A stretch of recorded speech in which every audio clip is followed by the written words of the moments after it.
Assalamualaikum warahmatullahi wabarakatuh. Saya Syahratul Aini dari kelas BKI 4C. Nah, di sini saya akan menjelaskan tentang materi pengadaan dan penggunaan modal. Nah, pengadaan modal merujuk pada cara perusahaan memperoleh sumber daya finansial yang diperlukan untuk menjalankan operasinya.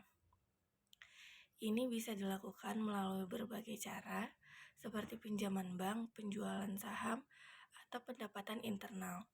Sedangkan penggunaan modal adalah bagaimana perusahaan mengalokasikan sumber daya finansial yang dimilikinya untuk berbagai keperluan seperti pembelian aset, investasi dalam riset, dan pengembangan, pembayaran gaji karyawan, dan lainnya.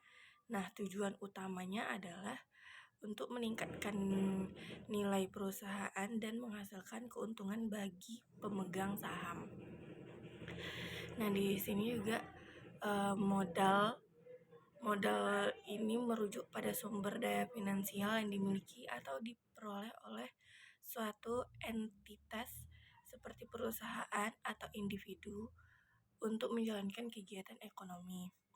Manfaat modal adalah yaitu sebagai sumber daya untuk membiayai operasional dan pertumbuhan perusahaan, memperluas kesempatan investasi, meningkatkan likuiditas, serta memberikan kekuatan finansial dalam menghadapi risiko. Tujuan dari modal sendiri itu untuk menghasilkan keuntungan bagi pemilik modal, meningkatkan nilai perusahaan, memperluas operasional, mengembangkan inovasi, dan memenuhi kewajiban keuangan. Dengan demikian, modal menjadi potensi bagi pertumbuhan dan berkelanjutan suatu entitas ekonomi. Manfaat modal bagi usaha yaitu yang pertama, pendanaan operasional. Pendanaan operasional ini adalah modal memungkinkan perusahaan untuk membiayai kegiatan operasional sehari-hari, seperti pembelian bahan baku, pembayaran gaji karyawan, dan biaya overhead lainnya. Yang kedua itu pengembangan dan produk layanan.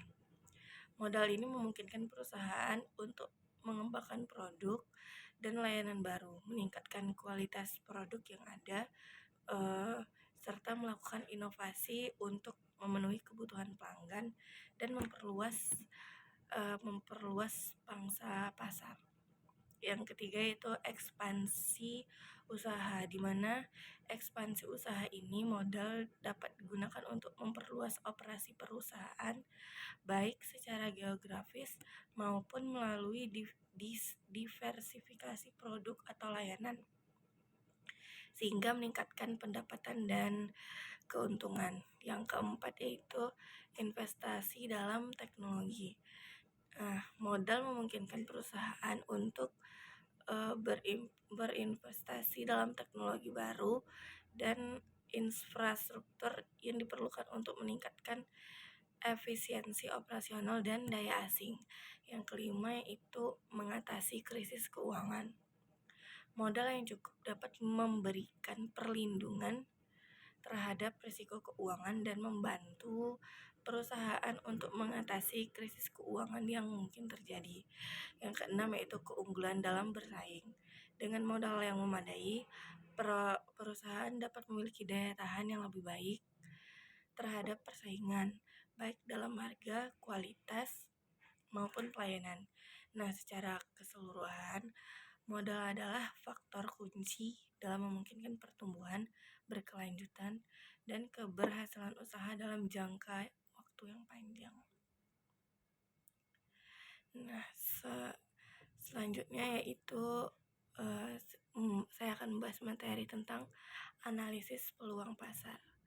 Nah, analisis peluang pasar ini adalah proses evaluasi dan penelitian yang dilakukan untuk mengidentifikasi dan memahami potensi pasar yang ada atau yang akan datang.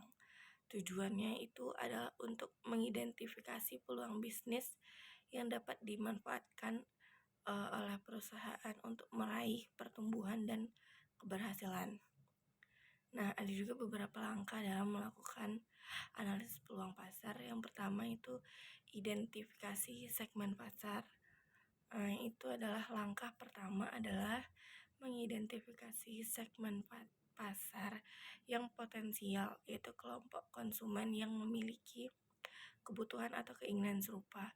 Yang kedua, studi demografi yang dimana melakukan penelitian tentang karakteristik demokrasi dari segmen pasar potensial seperti usia, jenis kelamin, pendapatan, pendidikan, dan lokasi geografis.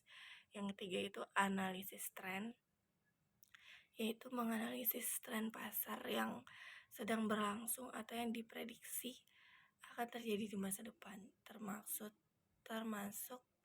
tren konsumen, teknologi, dan sosial ekonomi. Yang keempat yaitu evaluasi persaingan, yang dimana mengidentifikasi pesaing yang ada di pasar dan menganalisis kekuatan dan kelemahan mereka. Ini membantu perusahaan untuk memahami posisi mereka dalam pasar dan menemukan celah atau peluang yang belum dimanfaatkan. Yang kelima itu penelitian konsumen, yaitu melakukan penelitian langsung kepada konsumen potensial untuk memahami kebutuhan, preferensi, dan perilaku mereka terkait produk atau layanan yang ditawarkan. Yang keenam yaitu analisis SWOT, yaitu menganalisis kekuatan, kelemahan, peluang, dan ancaman yang ada di dalam pasar. Ini membantu perusahaan untuk memahami posisi mereka secara holistik dan merencanakan strategi yang tepat. Yang ketujuh itu perencanaan strategi. Nah, berdasarkan hasil analisis, perusahaan dapat merencanakan strategi pemasaran, pengembangan produk, dan ekspansi pasar yang sesuai dengan kebutuhan dan peluang yang ada. Analisis peluang pasar ini merupakan langkah kunci dalam proses perencanaan bisnis yang efektif dan membantu perusahaan untuk mengambil keputusan yang terinformasi dan mengidentifikasi arah pertumbuhan yang potensial. Nah, peluang pasar ini di sini saya akan menjelaskan juga tentang peluang pasar. Peluang pasar adalah situasi atau kondisi di mana terdapat permintaan yang belum terpenuhi atau kebutuhan yang belum terpenuhi dari konsumen dalam suatu pasar tertentu. Hal ini menciptakan peluang bagi perusahaan untuk memasuki pasar dengan produk atau layanan yang memenuhi kebutuhan atau keinginan tersebut, yang pada gilirannya dapat menghasilkan pendapatan dan keuntungan bagi perusahaan. Peluang pasar dapat muncul dari berbagai faktor seperti perubahan tren konsumen, perkembangan teknologi baru, perubahan regulasi, dan ketidakpuasan terhadap produk atau layanan yang sudah ada. Identifikasi dan pengambilan peluang pasar yang tepat dapat menjadi kunci kesuksesan bagi perusahaan dalam mengembangkan dan memperluas bisnisnya. Nah, di sini pasar itu merupakan tempat atau mekanisme di mana barang dan jasa ditawarkan, dijual, dan dibeli. Ini bisa berupa tempat fisik seperti toko atau pasar tradisional, atau dapat berlangsung secara virtual melalui platform online. Dalam konteks ekonomi, pasar juga merujuk pada interaksi antara penjual dan pembeli yang bertujuan untuk menukar barang dan jasa dengan uang atau kompensasi lainnya. Pasar juga mencakup aspek lain seperti penetapan harga, persaingan antar penjual, serta mekanisme penentuan permintaan dan penawaran. Pasar dapat dibagi menjadi berbagai jenis berdasarkan berbagai kriteria seperti jenis barang atau jasa yang ditawarkan, lokasi geografis dan atau jenis pembeli dan penjual yang terlibat.